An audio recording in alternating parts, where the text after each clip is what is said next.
Three. Magandang umaga po sa ating lahat. Ito, bago tayo magsisimula, lahat po tayo yumuko ng manalangin.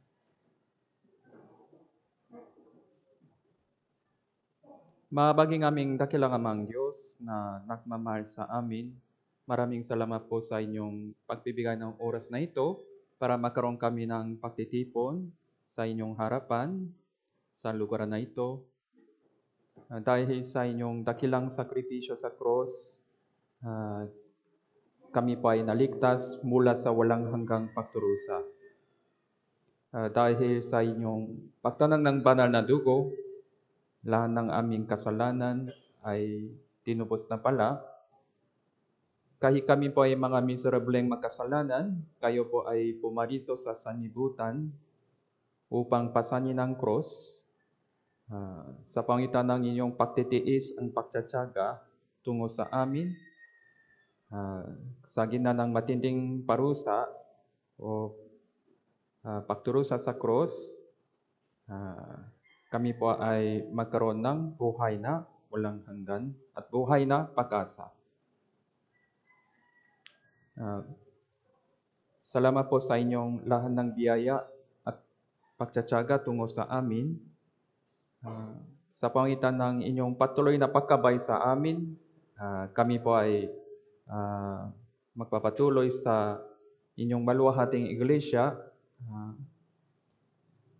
Pakigabay niyo po kami sa oras na ito sa pangitan ng inyong Espiritu Santo at inyong banal na salita upang unawain ang inyong banal na kalooban, upang baguhin yung aming buhay at puso, isip, alinsunod sa inyong kalooban.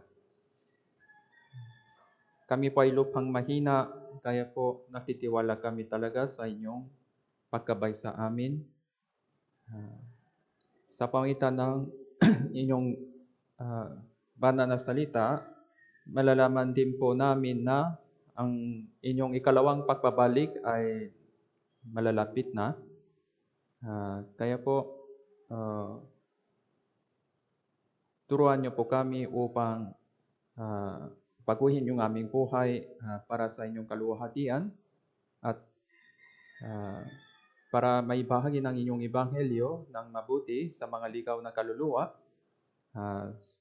para sa inyong kaluwalhatian. Gabayan niyo po kami sa oras na ito sa pangitan ng inyong Espiritu Santo para sa inyong kalooban. Maraming salamat po, Panginoon. Idinalangin na inito sa pangalan ng Panginoon Jesus. Amen.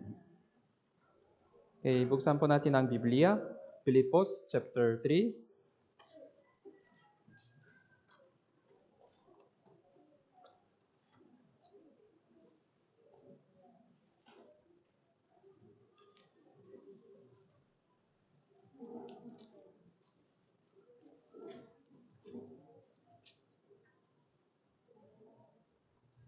Verse 13.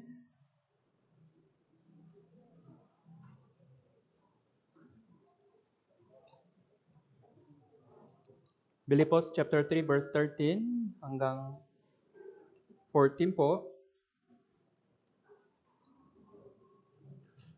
Basahin po natin ng sabay-sabay. Mga kapatid, hindi ko pa inaaring naabot ko na, ngunit isang bagay ang ginagawa ko, nililimot ko na ang mga bagay na nasa likuran at tinutungong ang bagay na hinaharap. Magpapatuloy ako tungo sa mitihin para sa gantimpala ng dakilang pagtawag ng Diyos kay Kristo Jesus.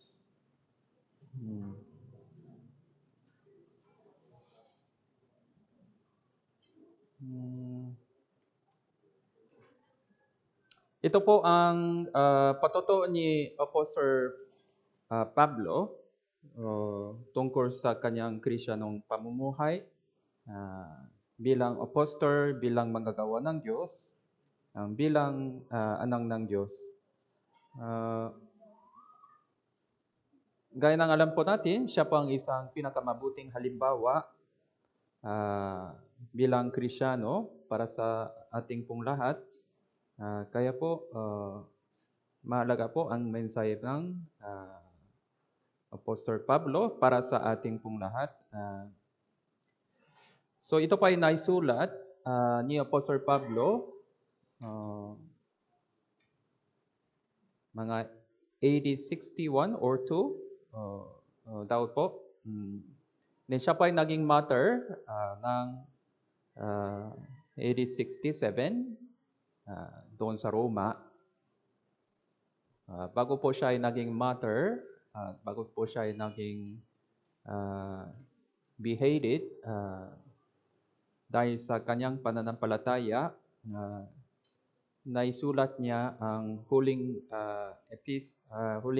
libro ng Bible sa kanya, Ikalawang Timoteo. Ikalawang Timoteo pala ang huling libro na naisulat niya bago siya po ay naging martyr sa Roma. Kaya bago po siya ay bumalik sa Panginoon, mga 6 years before, naisulat niya ang mensaheng ito. Kaya sabi dito, mga kapatid, hindi ko pa inaaring naabot ko na. Hindi ko na inaaring naabot ko na. Ibig sabihin, iniisip nila palagi ang kanyang katapusan bago siya pupunta sa Panginoon. So hindi ko pa inaaring naabot ko na yung katapusan niya. Kaya tayo din po lahat ay kailangan natin isipan ito ng mabuti kung kailan po yung katapusan po natin ng ating Kristiyanong pamumuhay. Yung katapusan ng ating Kristiyanong pamumuhay po ay sa ating panahon naman, yung kanyang pagpabalik. Kung darating ang Panginoon Jesus sa mundong ito, ano pang mangyayari po? Kung darating po siya, ano pang mangyayari sa mundong ito? May kung darating po siya, kunwari bukas darating na ang Panginoon Jesus, bukas daw po. Ano pang mangyayari bukas? Ano po?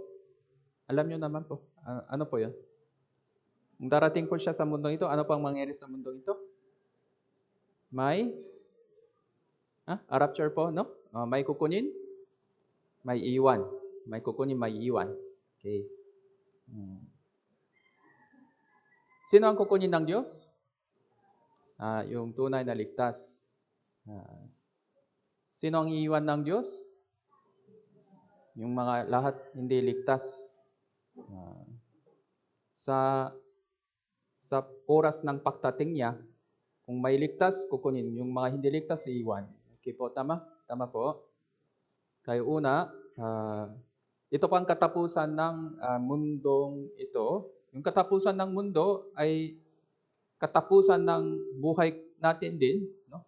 Kung tapos na yung mundong ito, tuloy-tuloy po tayo sa ating buhay. Impossible na ito. Mo 7 years tribulation, konting extension lang para ayusin pong lahat. Basta yung ikalawang pagpabalik ng Panginoon Jesus, ito pa ay talagang katapusan ng mundo na. Kaya, yung katapusan ng mundo ay katapusan ng aming buhay. Hindi naman para sa ating, kundi pati para sa lahat ng tao. Kaya, kailangan natin suriin muna yung ating kaligtasan ng mas maigi. Para sigurado po, no? Para sigurado. Kung sigurado na tayo sa ating kaligtasan, kailangan natin suriin yung ating Kristiyanong pamumuhay. So, hindi ko pa inaaring naabot ko na. Hindi po. Kaya nasa proseso po tayo para sa ating Kristiyanong pamumuhay. Tapos, ito pa ang unang lesson para sa atin. Pangalawa naman, ngunit isang bagay ang ginagawa ko, isang bagay ang ginagawa ko. Ah, so meron pong isang bagay lang daw po kay Apostle Pablo na ginagawa niya palagi. Ano po yun? Bakit isang bagay lang? Kasi ito pa ay pinaka-importante para sa kanya. Kung ito pa ay pinaka-importante para sa kanyang buhay Kristyano, importante din po ito para sa atin. Kaya isang bagay lang. Kaya ito pa ay, dahil ito pa ay pinaka-importante. Isang bagay. Wala na iba. Meron pong iba, pero ito pa ay pinaka-importante. But one thing I do, isang bagay. So una, nililimok ko na ang mga bagay na nasa likuran. Nililimok ko na ang mga bagay na nasa likuran. Ngayon mo, 2025 po, no? February na. January, tapos na. Ang bilis na po yung panahon. So kaya, kumusta po ang ating January 2025? Paminsan okay, paminsan hindi okay. Basta tapos na ito, no? Tapos na. Kaya ba natin baguhin yung resulta ng January 2025? Kaya ba natin baguhin o hindi na? Hindi na po, no? Hindi na. Tapos na. Kailangan i-evaluation. Kailangan evaluation kung kumusta po yung Christian pamumuhay. Paminsan okay. Bakit okay paminsan? Paminsan hindi okay. Bakit hindi paminsan okay? Ano pa ang dahilan? Para sa ano po? Para sa closing po ito. Closing. Para nililimot natin ang nakaraan. So kasi kung yung puso natin palaging nasa nakaraan, hindi po ito maganda. Sabi ng Diyos. Okay? Hindi po ito maganda. Ano pang mas hindi maganda? Walang isip tungkol sa nakaraan ko. Bahala na. Yung mas hindi maganda yon. Dapat may evaluation, no? Dapat may evaluation. Kumusta ko ang yung sa January 2025? Kumusta? Kumusta ang January 2025 ko? So hindi alam ng mga iba. Alam ng Diyos kung ano-ano. Kaya kasama ng Diyos, kailangan natin suriin yung resulta ng yung January ng 2025. Naintindihan po? Yun ang ibig sabihin ng nililimok ko na ang mga bagay na nasa likuran. Hindi ito ibig sabihin, okay, pass na pass, okay na. Nakakalimutan ko na lang. Hindi po yun ibig sabihin ng verse na ito. Para i-close ng January, kailangan natin yung evaluation para sa ating pong lahat. Para para tinutungo ang bagay na hinaharap. Kaya forgetting what is behind and straining toward what is ahead. Para tuloy-tuloy po tayo sa hinaharap, kailangan natin tapusin yung evaluation ng January para sa February, para sa March, para sa April. Hindi kaya natin baguhin yung nakaraan, pero sa pangitan ng evaluation, yung mga kulang sa January, kaya natin tuparin sa February o March. Tinutungo ang mga bagay na hinaharap. Nagpapatuloy ako tungo sa mitihin. Nagpapatuloy ako tungo sa mitihin. Tapos, meron pong gore para kay Apostle Pablo. Gore po, gore. Ito. Gore po. Gore.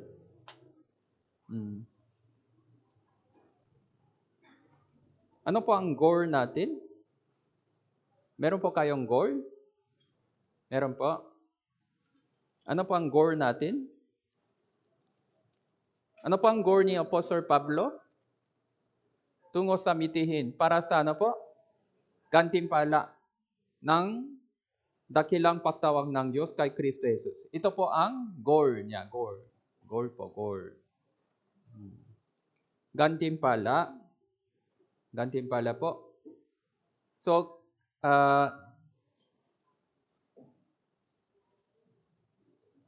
kung mabubuhay tayo ng mabuti bilang anak ng Diyos, gagantihan tayo ng Diyos ayon sa ating ginagawa.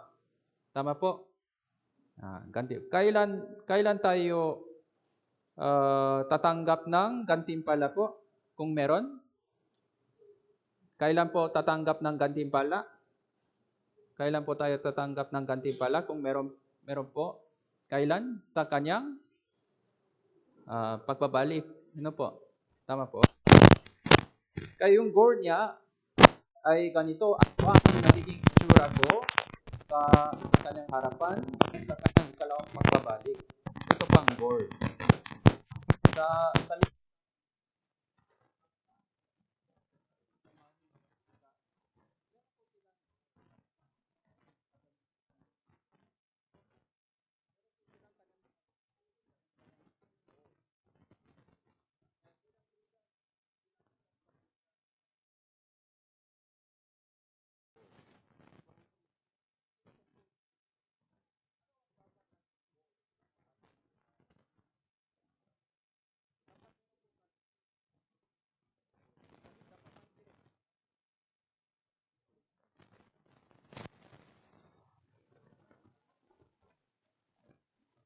importante ang goal.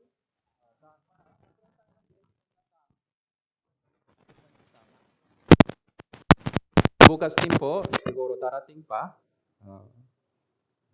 Bukas, ano pa ang goal natin para bukas? Monday na ngayon. Ngayon araw, Monday morning na. Ano pa ang goal natin para sa araw na ito? Goal.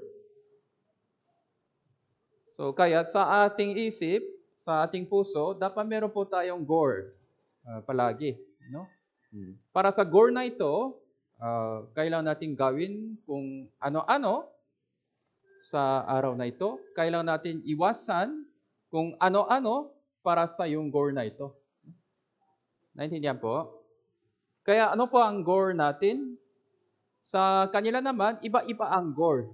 Mo magandang trabaho, ano-ano, mo magandang bahay, mo ano. Pero sa atin naman, wala na iba. Meron pong isang goal na tunay, na tunay. Dahil sila naman hindi nakaalam ng Bible, kaya iba-iba ang goal nila na hindi po tama. Sa atin po naman, naunahan po natin ang katotohanan, kaya meron po tayong isang goal lang, isang goal na totoo. Ano po 'yon? Ano pang maring naging itsura ko sa harapan ng kanyang pagbabalik? Kung dumating na ang Panginoon na Jesus, ano pang naging itsura ko? Yun pa ang goal po natin. Okay. Kaya kay Apostle Pablo, sa kanyang puso, ito lang po ang goal. Kasi isang bagay lang daw na sinabi niya, isa lang po ang goal niya. Hindi dalawa, tatlo, apat, isa lang po, isa. Hindi kaya lang natin ito naging dalawa na, tatlo na, apat na. Isa lang ang goal natin. Ano po? Sa madaling salita, gantimpala. Sa mas detalyadong salita, ano pa ang maring itsura ko sa harapan ng Diyos? Sa kanyang ikalawang pagbabalik. Busy, ano-ano. Oh, dumating na ang Panginoon Jesus. Kung ganito po, ibig sabihin may problema tayo sa ating buhay Kristiyano. Dumating na ang Panginoon. Kaya handa na ako. Yun po ang dapat mangyayari. Para dito, ano po? Kailangan natin paghandaan yung pagdating niya araw-araw mula sa ngayon. Okay? Malapit na daw ang kanyang pagdating. Malapit na po ba ang kanyang pagdating o hindi? Malapit na po. Bakit po? Bakit po malapit ang pagdating niya? Ano pang dahilan? Ano po? Ha? Maraming signs. Okay, end of signs. Okay, tama. Tapos, ano pang signs? Kunwari? Ha? Ha? Ano po? Takutom? Gutom ba kayo? Takutom. Tapos, ano pa? Lindor. Okay, lindor. Lumindor naman, paulit ngayon sa Pilipinas. Tama po. Palaging may balita tungkol sa lindor. Dati hindi naman ganun. May lindor din po sa Korea. Dati walang lindor sa Korea. Ngayon, may lindor pa sa Korea. Tapos, ano pa? Ha? Kalamidad? Iba't ibang kalamidad. Tapos, ano po? Ha? Paha? Ha? War. Okay. Gera. Okay po. Tama. Ano pa po? Kung meron isa pa. Ha? Bula ang propeta. Okay. Sa Cavite, maraming bulang propeta. Sige po. Ano pa? Sige, hanggang dito na lang. Ano po? Yung pinaka klarong sign ay Israel.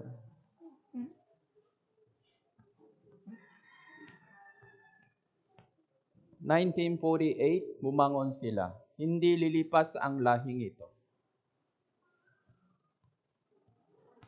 Yung babying ito, habang mabubuhay pa sila, darating ang Panginoong Jesus. So, yung baby nila ngayon, ilang taon po siya? 77 years old. Ngayon, yung baby na ito ng May 1948. Yung edad ko, 70 plus na.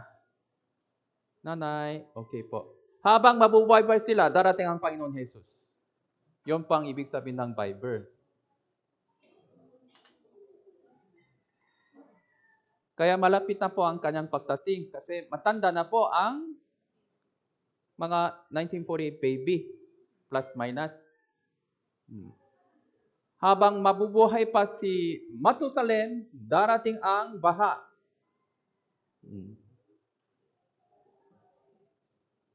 Kaya po malapit na po talaga.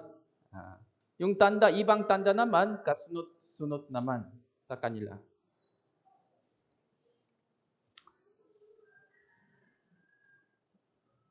Kaya, malapit na po talaga ang kanyang pagdating. Pero paminsan, nalilimutan natin, busy, may problema, mga ano-ano. Kaya nahulog po tayo sa mga problema, mga tukso, mga ano-ano. So, kaya sa ganitong kaso, para hindi po tayo naliligaw, ano pa ang turo ng Apostle Pablo? May goal po tayo. May goal po kayo. Sabi ng Apostle Pablo sa atin, meron akong goal. Goal, ibig sabihin, hindi po ito kaya natin baguhin araw-araw.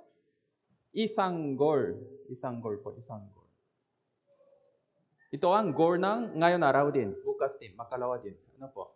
Kaysa anumang sitwasyon, kaysa anumang pagsubok, wala na po iba, ito pang goal ng buhay natin. Tama po? Naintindihan po? Okay. Para dito, magpapatuloy siya. Para dito, magpapatuloy. So, I press. Kaya po, this one thing I do, I press toward. This one thing I do. Meron pong isang, I press toward. Patungo sa toward the goal for the prize of upward call of God. Prize.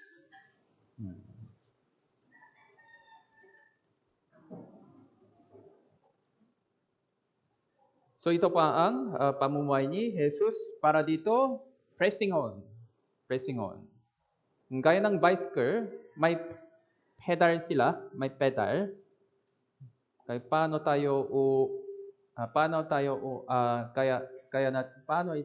paano tayo umandar ng bicycle sa pangitan ng ah, pressing on pedal araw-araw, pressing on pedal. So ito pa ang may direction po siya, patungo sa direksyon, tumatakbo siya araw-araw. Pressing on toward. Kaya 1 John chapter 3 verse 3, okay, basahin po natin ng sabay-sabay. At sino mang may ganitong pag-asa sa kanya, naglilinis sa kanyang sarili, kaya naman niyang malinis. So, sa ibang version, ang sino man may ganitong pag-asa, nagsisikap ng maging malinis ang pamumuhay tulad ni Kristo. Tulad ni Kristo. Araw-araw. Kaya ilang beses kayo maligo sa isang taon? Ilang beses kayo maligo sa isang taon? Isa lang po? Hindi, pastor. 10 beses. 10 beses po. Isang taon? Araw-araw po, no? Araw-araw. 360 times po, pastor. Sabi niya. Ilang araw ba sa isang taon? Saan magtanong sa 365. Minimum. Minimum. Tama po? Hindi tama?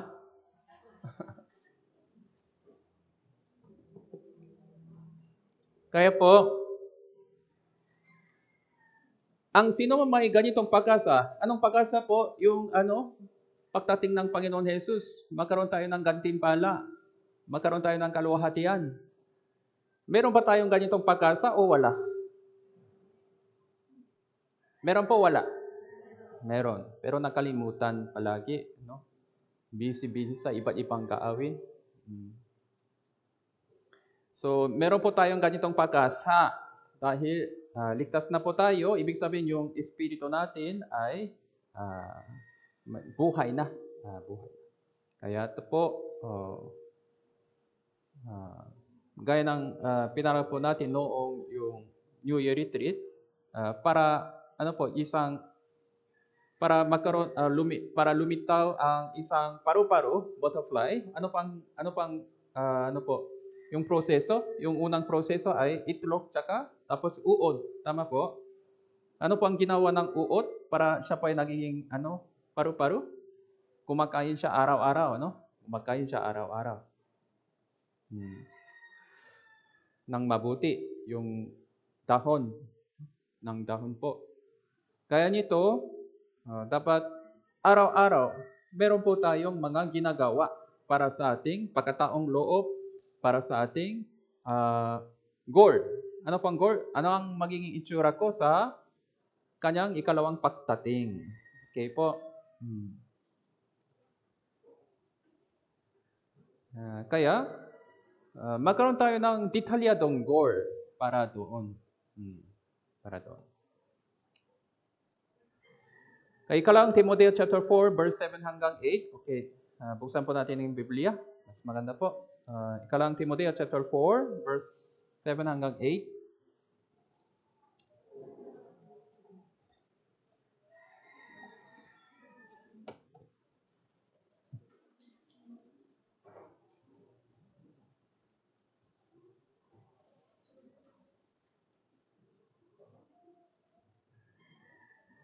Nakipaglaban ako basahin po natin ng sabay-sabay, 7 to 8, 3 to 1. Makipaglaban ako ng mabuting pakikipaglaban, natapos ko na ang aking tapuhin, hingako na ang pananampalataya, kaya mula ngayon, nakalaan na sa akin ang putong ng katuwiran na ibibigay sa akin ng Panginoon na tapat na hukom sa araw na yon. Hindi naman para sa akin, kundi sa lahat din naman ang mga nanghahangad sa kanyang pagpapakita.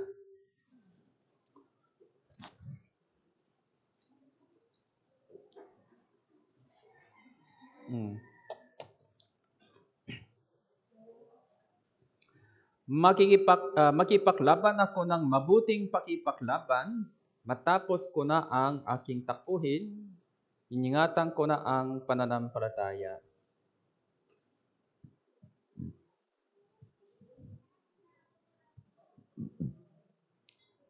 Ito pang naisulat ni Apostol Pablo bago po siya ay naging martyr. Namatay po siya sa Roma dahil sa pag-uusik ng Roma. So, nakipaglaban ako ng mabuting pakilaban, natapos ko na ang aking takbuhin. Ingatan ko na ang pananampalataya. Hanggang sa kanyang katapusan. Meron pong mga kapatiran siguro na babalik sa Panginoon bago ang kanyang ikalawang pagbabalik. Siguro meron pong mga ilang kapatiran. Basta ito po ang katapusan. Ano po? Ganito naman. Ito pa ang katapusan sa harapan ng Panginoon Jesus.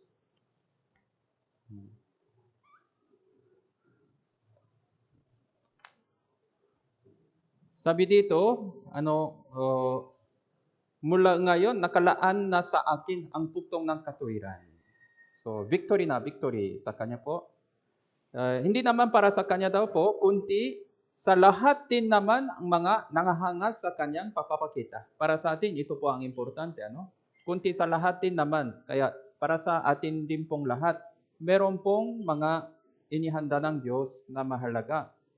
Ng mga nakahangat sa kanyang pagpapakita. Nakahangat. Bakit po sila nakahangat sa kanyang pagpapakita? Kasi ito po ang kanyang goal. Araw-araw. Hindi nila nakalimutan ang goal na ito. Dahil sa iba't ibang rason. Ito ang goal niya talaga. Araw-araw. Kaya, tayo din pong lahat, palagi natin tandaan yung ano po ang goal natin sa araw na ito para may direksyon po tayo ng tama. Kaya may takbuhin daw po. Dati, meron pong isang marathon race doon sa England ba? Saan po? Bandang Europe. Magkaroon sila ng marathon race po. Marathon. Ano po? Halos lahat naka-fail. Alam niyo po ba kung bakit ito na-fail na po? Na-fail. Bakit po? Kasi yung daanan na tinakbuhan nila ay ibang daan. Ibang daan. Kasi nakalito po sila sa course ng marathon. Course. Kunwari dapat pumunta siya sa goal na ganito, pero dumadaan siya sa ibang rota. Nalilito po siya sa siguro point na ito. Dapat dumiretso sila pero dumadaan po siya sa ibang rota. Ano po? Kayong lahat naman pumasok sa goal pero lahat sila naka-fail. Disqualified. Ito pa ang sample lang naman po. So kaya para hindi po tayo naliligaw, dapat maliwanagan po natin yung ating goal sa araw na ito, bukas, makalawa. Yun po ang ibig sabihin ng mensahe ni Apostol Pablo, nagpapatuloy ako. Araw-araw, nagpapatuloy ako. Tungo sa mitihin, goal. Goal. Kaya paminsan meron po tayong mga ministry din po, meron pong mga occasion sa bahay, ano-ano. Kaya paminsan yung isip natin, hindi po naka-focus sa goal natin, mga iba't ibang gawin lang. Pero hindi naman po ganon kay Apostle Pablo, isang goal, isang bagay sa kanya. Kaya kunti sa lahat din naman mga nanghahangat, naghihintay po sila sa kanyang pagbabalik. Gaya ng kahapon, umattend ba kayo sa leaders retreat? Sino pang umattend sa leaders retreat po? Okay po. Ano pang mensahe niyo ni Pastor Yuan Lee? Siyempre ayon sa Bible, bukas pa ang darating ang Panginoon Jesus. Kahapon hindi siya dumating ang Panginoon, kaya nandito po tayo. Maaari, darating siya bukas. Yung pang dapat naging isip po natin, puso po natin. Tama po, sabi niya. Hindi po ito theology, hindi po ito logic lang. Ito po ang tungkol sa yung ating ugali. Tapos, lalo-lalo sa ating panahon, ganito naman ang sitwasyon. Kaya niyang darating bukas talaga. Tama po? Kaya nang darating. May gira na naman po ngayon sa Russia. May gira naman po ngayon sa Israel. Kung darating siya, ano pang problema bukas? Wala pong problema. Kung may problema, yung mga hindi ligtas, yun lang problema. Tama po? Kaya niyang darating bukas pa. Okay po? Kahit hindi po siya darating bukas, meron po tayong dapat nating gawin na araw-araw patungo sa goal. Tama po ba? Okay. Kaya Lucas chapter 14, verse 28 hanggang 33, sapagkat sino sa inyo na nagnanais ng magtayo ng isang tore, ang hindi muna uupo, alamin mo ang magugugol kung meron po siyang sapat na ano-ano upang matapos nito. Kasi meron po tayong Kristiyanong pamumuhay. Kaya po ba itong tapusin talaga ng maayos? Sabi ng Biblia, sabi ng Panginoon Jesus, isipan mo ito ng mabuti. Ito pang mensahe ng Panginoon Jesus para sa ating pong lahat.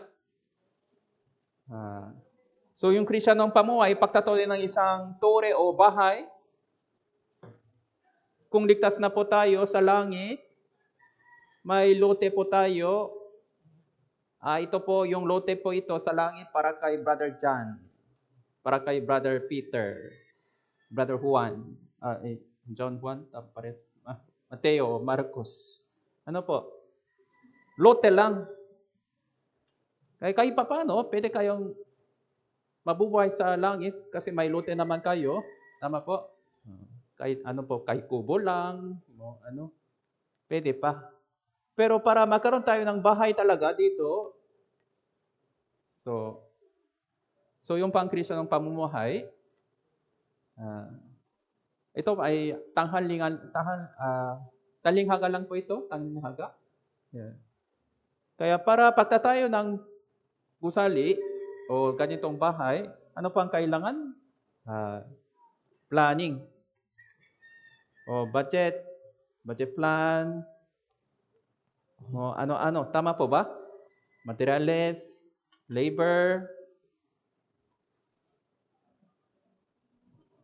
Pwede, ibig sabihin, kaya nyo po bang itayo ng isang gusali na wala kayong anumang budget, wala kayong anumang plano? Kaya ba ito? Impossible naman. Impossible naman ito. Dapat may plano ng maayos.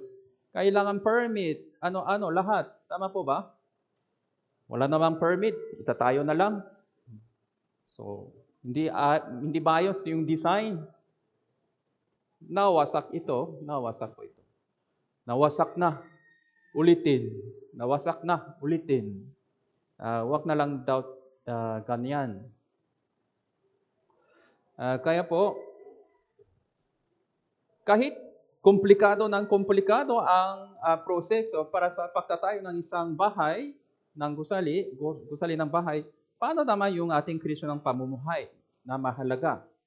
Yung pang ibig sabihin ng mensahe ng Panginoon Jesus tungo sa atin. Kaya, ito naman, sige po. Kaya, ang sino man sa inyo na hindi makakuwil sa lahat ng kanyang kilik ay hindi maring maging alagad ko. So, in the same way, any of you who does not give up everything, he cannot be my disciple. Give up everything.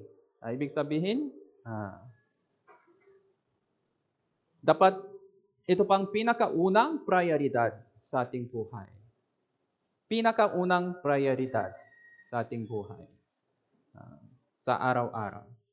Tama po ba? Meron pong pagtatayo ng gusali. Ano pang pinakaunang prioridad sa araw na ito? Kung meron po kayong mga construction, lakat muna? Iwan muna? May construction naman eh. Iwan muna po? Impossible. May ibang lakat pa. Tama po? Meron po tayong ibang lakat. Pero ito pang pinaka-importanteng lakat. Tama po? Ibig sabihin, ito pa ay unang prioridad.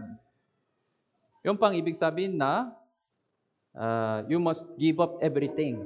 No? Kasi dapat unahin mo ito. Tama po?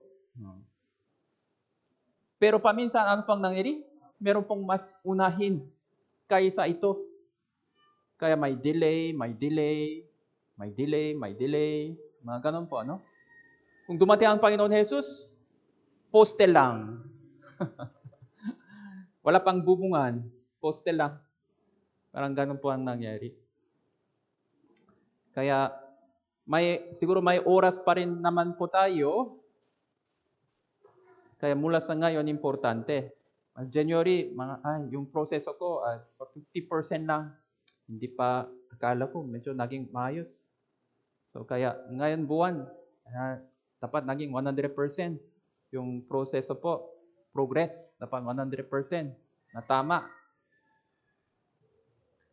Kaya huwag tayong maklulpaypay o malulungkot tungkol sa yung nakaraan.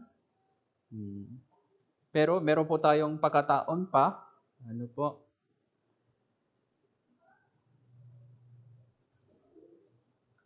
Kaya Lucas chapter 10 verse 27, ibigin mo ang Panginoon mong Diyos ng buong puso mo, ng buong kaluluwa mo, ng buong lakas mo, ng buong pag-iisip mo, ang inyong kapwa ng gaya ng inyong sarili.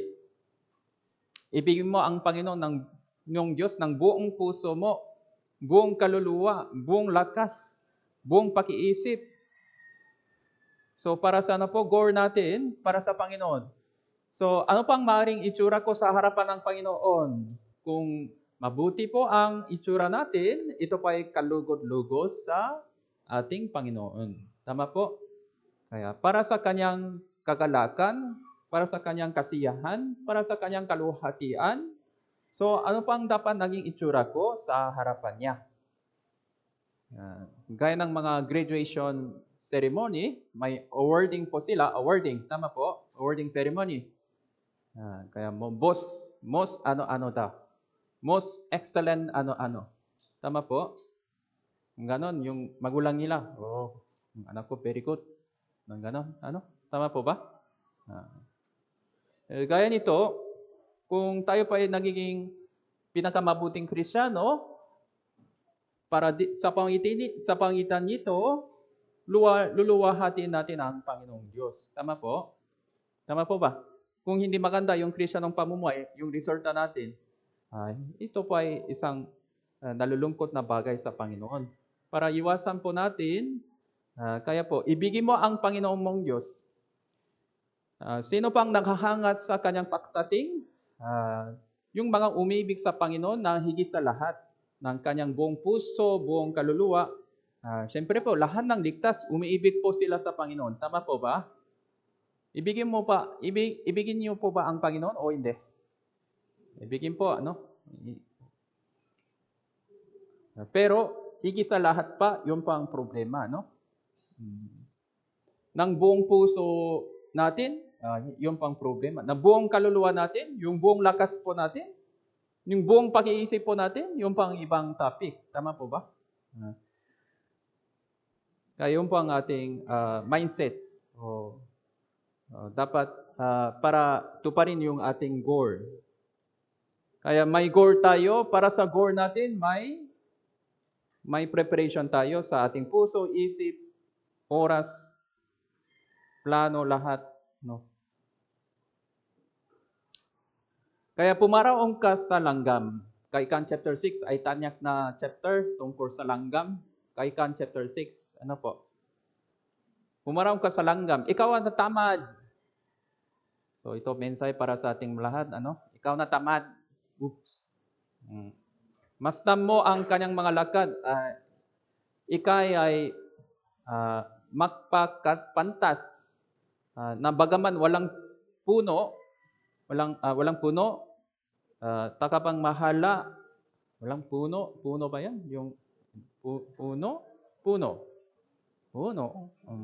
Takamahala o pinuno, nakahanda ng kanyang pagkain sa tag-araw. Tinipon ang kanyang pagkain sa anihan. Naghahanda ng kanyang pagkain sa tag-araw. Ibig sabihin, bakit para sa taglamig. Wala po kayong taglamig dito sa Pilipinas, kaya medyo hindi ko alam, naintindihan niyo po ba ito? Hindi. Kasi kung sa Korea po, meron pong taglamig. No? Kung nasa taglamig na, sa tingin niyo po, ano pang mangyari sa taglamig? Ano pang mangyari sa taglamig? Walang pagkain. Kasi lahat frozen na. Lahat frozen. Lahat ng mga hayop tago sa ilalim ng lupa, sa ilalim ng tubig, na yelo doon sa baba. Hard to find. Hard to find. Walang prutas. Siyempre, ang lamig naman. Purong yero, purong snow. Lamig. Malamig talaga. Kaya ano pa ang kailangan? Kailangan natin inihanda yung pagkain para sa lamig. Okay po. Kung hindi, nagugutom kayo, mamamatay din po kayo sa gutom. Tsaka lamig pa. Kaya dapat ayos na po yung preparation. Kung hindi, mamamatay ka. Yun pa ang taglamig. Mabuti, wala kayong taglamig, So Korea, busy na kung taglamig. Bago ang no? Naintindihan po? Ngayon naman, medyo yung kalagayan ng pamumuhay medyo okay na. Sa noon pa sa probinsya, talagang ito, seryoso na ito. Yung preparation, seryoso kasi 3 months, 2 months, yung taglamig, walang pagkain na masyado. Kaya yung mga inaanihan niya, inaayos nila ito sa imbakan, tinatago nila ng maayos. Kaya meron po tayong kimchi. Yung kimchi po para sa taglamig po yun. Kaya po,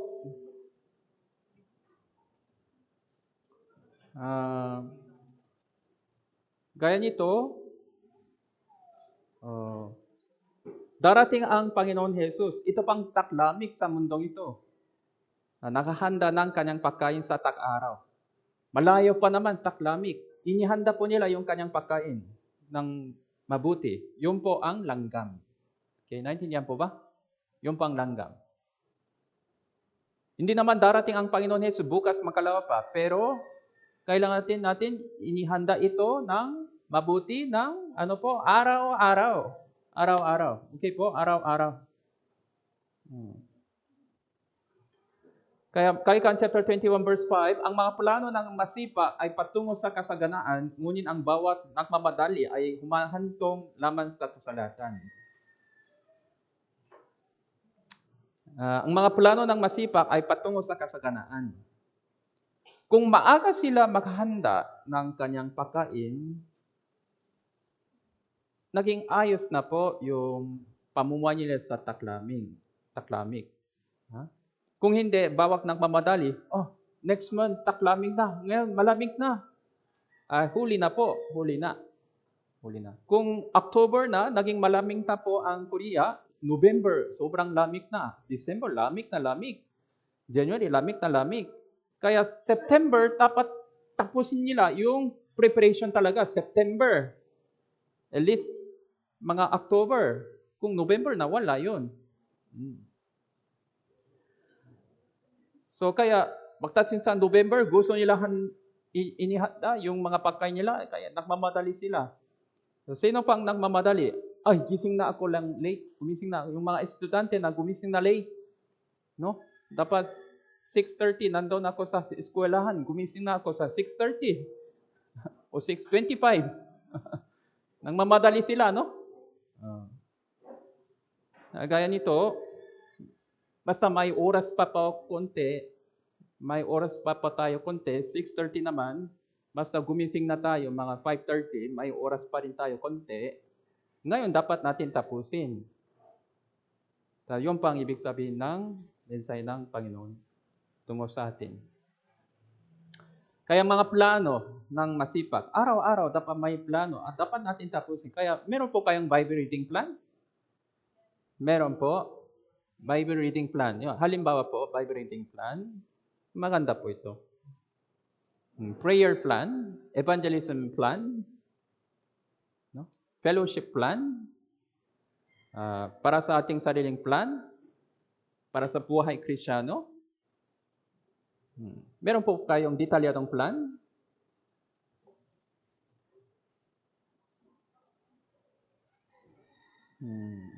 Kaya Lucas chapter 16 verse 8, pinuri ng Panginoon ng madayang katiwala sapagkat siya ay gumagawang may katusuhan sapagkat ang mga anak ng sanibutang ito higit na tuso sa pakitungo sa sarili nilang lahi kaysa mga anak ng liwanag.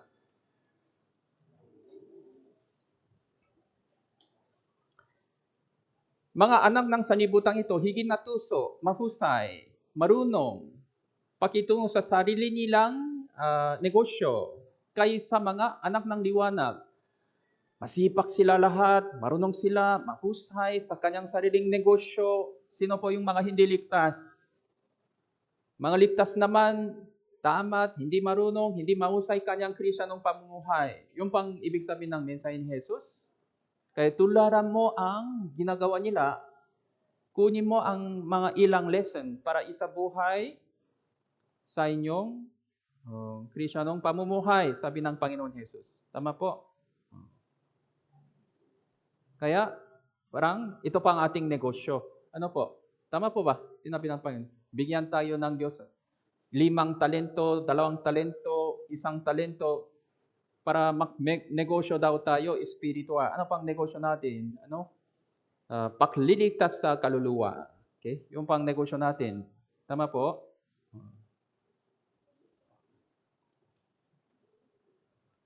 Kaya, ano pang ginagawa ng mga hindi ligtas sa sanibutan? Para sa goal nila, may SMART core daw. Specific, measurable, attainable, relevant, timely. Dapat yung goal natin, dapat specific daw. Kaya ano pa ang naging itsura ko sa harapan ng Diyos? Meron po kayong specific na statement? Meron po kayong specific na sentence tungkol doon?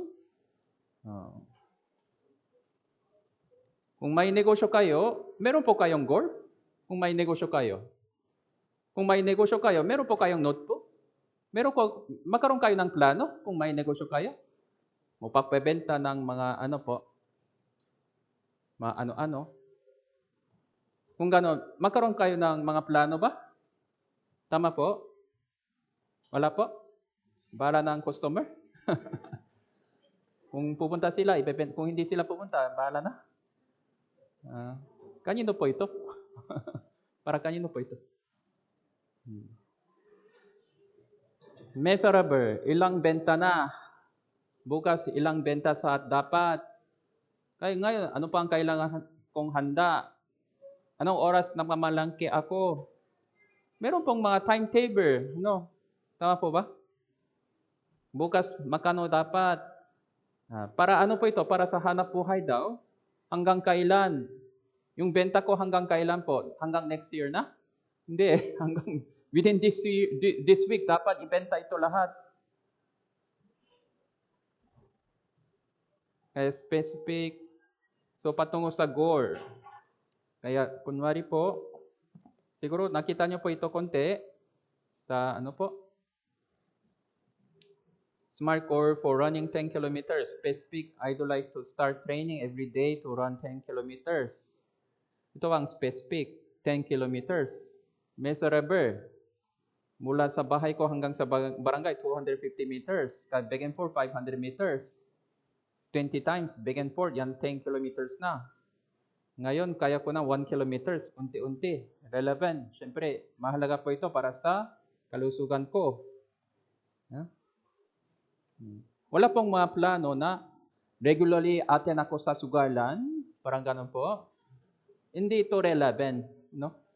Oo. Wala akong absence sa sugalan, sabungan, wala pong ano. Time-bound, target, June next year, 10 kilometers marathon. So, kunwari po, para sa ating Christian ng pamumuhay, para nagiging best Christian, para naging best anang ng Diyos, para tayo pa naging winner, ito, seat of Christ, hukuman ni Kristo sa awarding ceremony. Ano pa ang goal natin? Kailangan natin maliwanagan yung ating goal na detalyado sa pangitan ng words of God, fellowship, prayer, evangelism tungkol sa words of God. Meron pong ganito daw, strategic goal, tactical goal, operational goal. Operational goal, day-to-day, day-to-day task. Day-to-day task. Patungo sa final goal. Pinaka-highest level goal. Kaya meron silang ganitong mga proseso. Para mas bilisan po, goal, higher level statement, and then objectives. So goal is broad statement. And target is specific, measurable. Toward goal. Tapos, para nakaabot tayo sa goal, meron pong system. So, system, para ito po ay, kung ito, ulitin po natin ang mga system na ito, nakaabot tayo sa goal. You don't need a better goals, you need a better systems. Sabi nila. So, kasi yung goals nila, iba-iba. Meron po kayong pinaka-best goals sa buong mundo. Ano po? Ano pang maring naging itsura natin sa harapan ng Panginoon Jesus? Wala pong ibang goals sa ating buhay. So, kailangan better system para nakaabot tayo sa goal. So, ano pang ibig sabihin ng system? Goal naman, tungkol sa direksyon. System naman, para nakaabot tayo sa goal, ano pang gawin araw-araw? Everyday task. So, ito pa ay repeatedly. Para dito, para itayo natin ang better system, yung araw-araw na ginagawa natin, kailangan nating gawin ito na tama para sa isang araw. Small. Tapos consistent.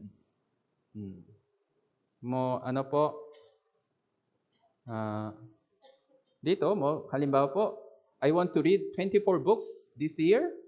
I read one book every day. Read one book every 2 weeks. Kaya small na. Kung ganon, sa isang araw, mga 50 pages, more than 50 pages, mga ganon. So, dapat meron pong specific na yung target, task sa araw-araw.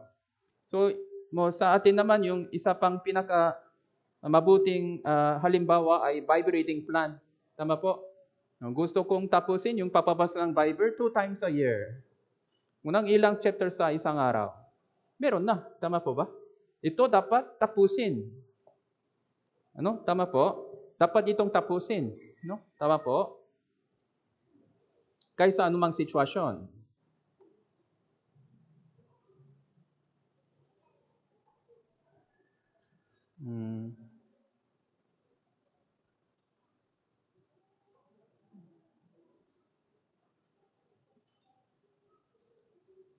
Ito po, kaya ito po, tinatawag ito, Eisenhower Matrix. Yung pang isang tanyak na politiko sa Amerika na gumagawa ng ganitong, gumagawa sa matrix na ito. Important urgent matrix daw. Important urgent matrix. Okay po. So, ayon sa matrix na ito, yung sa taas ay importante ay nasa taas. Kunwari, Bible reading, importante po ba o hindi? Importante po ba? Hindi. Importante po. Gaano importante? Pinaka-importante o yung unang prioridad po ba ito o pangalawang, pangatlo? Parang unang prioridad na, no? Tama po. Kaya dapat dito siya. Tapos, urgent po ba ito? Hindi. Urgent po ba ito? Hindi. Bukas na lang. Yung problema yon. Bukas na lang. Bible reading, importante. Bukas na lang. Patay. Patay po. Urgent po ito. Paano ito basahin lahat sa isang araw? 3 chapters po, 4 chapters, 5 chapters. Urgent na ito, urgent. Urgent. Dapat ito tapusin. No? Bago tayo makatulog, dapat ito tapusin. No? Naintindihan po? Urgent po ito, urgent. Kaya ito ba urgent o hindi? Depende sa yung task. Depende sa task. Bible reading, urgent na ito. Importante kayo. No? Kaya dapat tapusin ito ngayon araw. Kung darating ang Panginoon Jesus, ano po ang kailangan? Ngayon araw. Yung pang urgent. Tama po. Kaya 5 chapters, tapusin na lang. Punta na lang sa lansangan para evangelism. Bukas daw ang darating ang Panginoon Jesus. Nang mamadali sila, no? Nang mamadali. Tapusin natin yung 5 session ngayon araw. Ngayon araw, tapusin nyo 5 session. Bukas ang darating. Mula sa umaga, unang session, hapon, 2 session, gabi, 4, 5. Tapusin natin ito before midnight. Tama po? Tapusin nyo ito muna. Tama po ba? Kung darating ang Panginoon Jesus, urgent na ito, urgent. Tama po ba?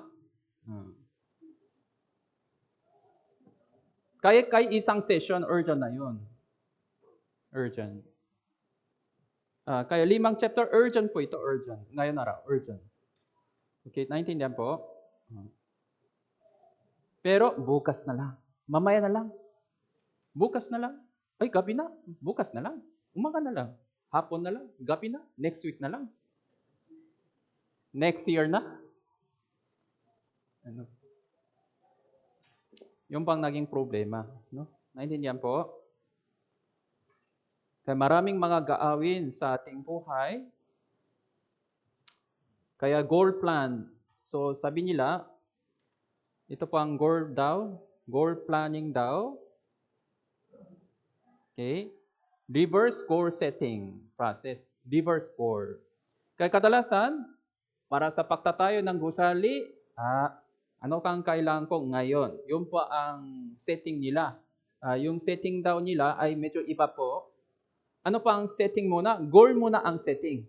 Pero ito pang kalaging ginagawa natin pagdating sa construction, may final plan na tayo. May final plan. Tama po ba? Wala po tayong final plan na permit. Kaya ba natin simulain yung construction? Impossible na. Tama po? Ayon sa final plan, ngayon na raw ito gawin. Kailangan gawin. Kaya may final plan tayo. Kaya ano pang goal nyo talaga sa kanyang pagdating? Ano pang gusto nyo talaga ng detalyado? Pagdating sa workshop cut, ano pang goal ninyo? Pagdating sa evangelism, ano pang goal natin? Dapat detalyado po tayo. Siguro maganda na lang ako. Medyo malabo na talaga yung goal natin. Malabo. Anong gusalin nyo? Sinabi ng architect, engineer, anong klaseng gusalin nyo na gusto nyong itayo? Maganda na lang. Anong story na tama na lang. Tama na lang daw. Anong gusto nyo? Sabihin nyo na lang. Basta maganda na lang, tama na lang. Buti na lang. Ano ba yan? May goal tayo ng detalyado. Para sa evangelism, sino pa ang gusto nyo evangelize? Yung prayer naman, anong naging target natin? So, Kristiyanong pamuhay, hindi para sa ngayon week lang, para sa hanggang sa pagdating niya, yung na lang, para dito, kaya po, sabi nila, kung meron po kayong goal, may target tayo. Yung target naman, para umabot tayo sa goal, kunwari, yung goal natin, 100. Kaluluwa, 100. Gusto kong evangelize, 100. Kunwari po, Yung target 3 naman, para umabot sa goal, dapat kung malapit na target, kung malapit na ang kanyang pagdating, yung sa target 3, yung bilang ng kaluluwa na naligtas sa pamitan ko, mga 70 dapat. Target 3 naman, target 2 naman, dapat 50 plus. Target 1 naman, dapat 30 plus. Ngayon, target 0 na. Kahit 10 muna. Nama po, kung tapos na 10, 30, 50, 70. Kaya urgent po ito. Kung hindi po ito natatapos, itong naging 10. Kung ito natatapos, 10. 10. No, 10 na. Ano po? Naintindihan po? Yun po ang sinabi nila para sa negosyo nila. Para sa negosyo nila. Backward goal setting. Your ideal goal. Sulat na lang, pray na lang. Para sa atin naman, hindi naman sulat. Prayer, sulat, fellowship, worship God.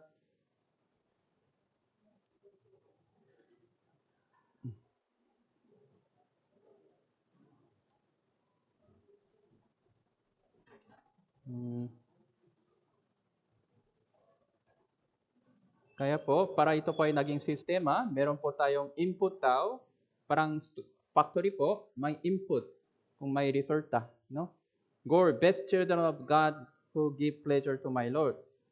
May area daw, bawat area, house and family, mo eskwelahan, mo pinagtrabaho, working place, input, words, prayer, fellowship, ministry, words.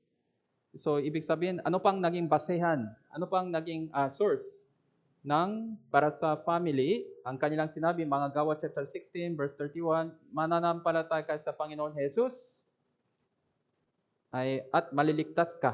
Ikaw at inyong sambahayan. So, ito pang naging ating goal. Ito pang target words, input words. Kaya, prayer. Para sa family, Panginoon, ito pang prayer ko. Tinatawag ito written prayer.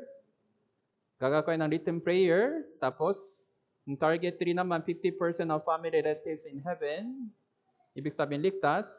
25%, 10%. Day-to-day tasks. Prayer 3 times a day for salvation. Para sa family, magme-message ako sa kanila. Ano po, magkaroon ako ng visitation, mga ilang beses. Para nakaabot tayo sa goal.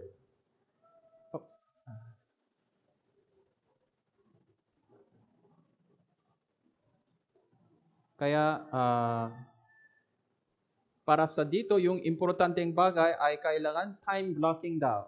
Time blocking sa isang araw. So, time blocking. Yung importanteng bagay, time blocking. Hindi ganito yung buhay natin, ganito na lang po yung buhay natin. Parang time blocking. Focus time blocking. Kaya dapat meron po tayong oras na makafocus tayo sa sample lang po ito, sample lang. Nakafocus tayo sa isang bagay. Bible reading talagang tapusin ngayon. Prayer dapat tapusin ngayon. Tama po? Para hindi po ito nawawala. Para nakaabot tayo sa goal talaga. Okay po?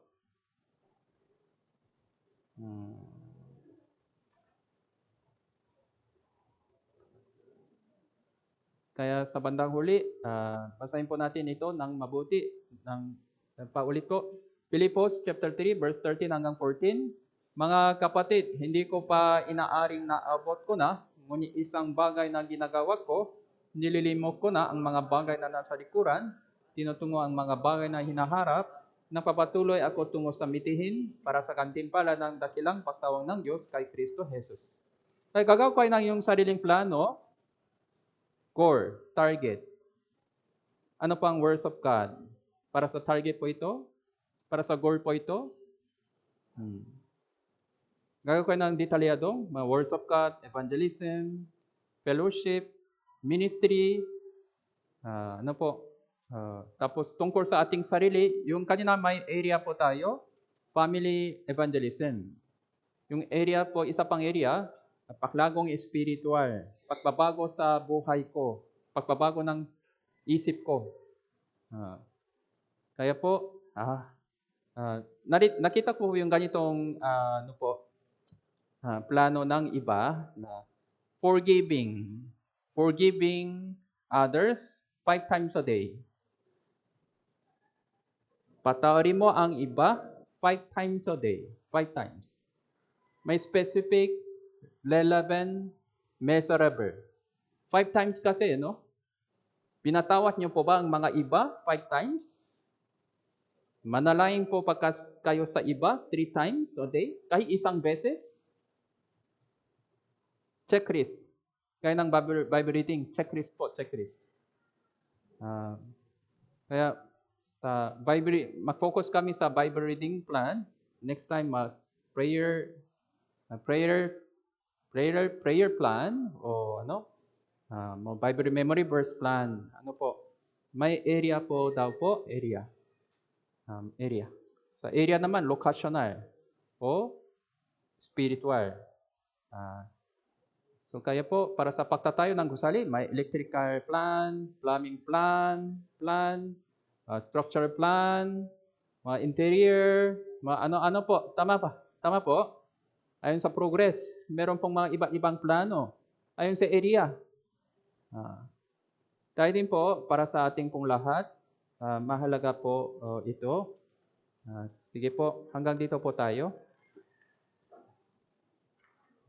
Mabaging aming dakilamang Diyos na nagmamahal sa amin, maraming salamat po sa inyong pagbibigay ng oras na ito para makapag-aral ng salita ng Diyos ayon sa yung mensahe ng Apostol Pablo.